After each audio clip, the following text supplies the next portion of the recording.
Tingnan natin kung anong hero yung ipipick niya. Kasi depende sa hero niya yung hero na gagamitin ko, di ba? Wow, gusto niya mag-Karina. Sige, Kurkay, susupport kita, men. Maglololita ako. Kaso nga lang, sa kasamaang palad, wala kaming expilin. Kaya yun, napagamit ako ng new skin no Lolita. Si Lolidus. At dahil hindi na ako aabot sa wave, hindi na rin ako nag-gigacut.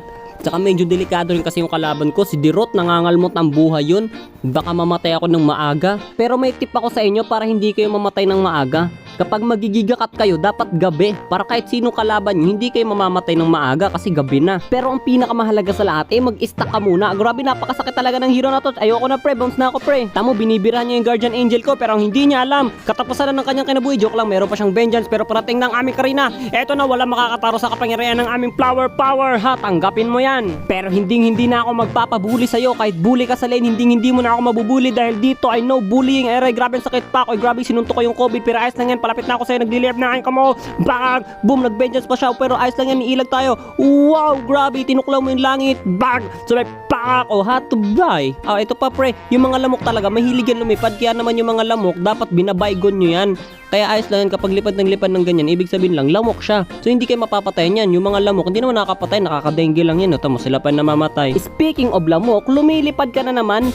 Baygon ka sa akin ngayon boy, sinasabi ko sa'yo. Suntok di kalimot, wow! Yun, grabe, baygon, kidlat, lamok, pak. Ikaw pa, sige Ray, nagrabe, napakasakit. Binabacuum niya ako, pero ayos lang yan. Binabato niya pa ako na napakarami mga bagay na hindi ko na ma-maintain. Pinaflame shot niya pa ako dito, pero ayos lang yan. Hindi pa ako dito mamamatay na patay na dito sa iyo. Naman susundan ko na dito yung aking Karina. Nandito na ako to the race. Kasuluhit na pala ako, so nag-recall na lang ako. Nagbabalik na ako para makapag-sparring sa'yo. Wapew! Wapew! Grabe, 2 one hit. Basta trippings pangalan, umuwi ka na. Sinabi mo pa, libre ko na pamasahe mo. At ngayon, ipapakita ko sa inyo kung paano mag-Mia style. Kung hindi nyo pa alam, ang Mia style ay isang teknik kung saan uubusin mo lahat ng farm ng kalaban o pati kakampi mo kahit hindi naman ikaw ang core kasi napakakapal ng pagmumukha mo. Mia style.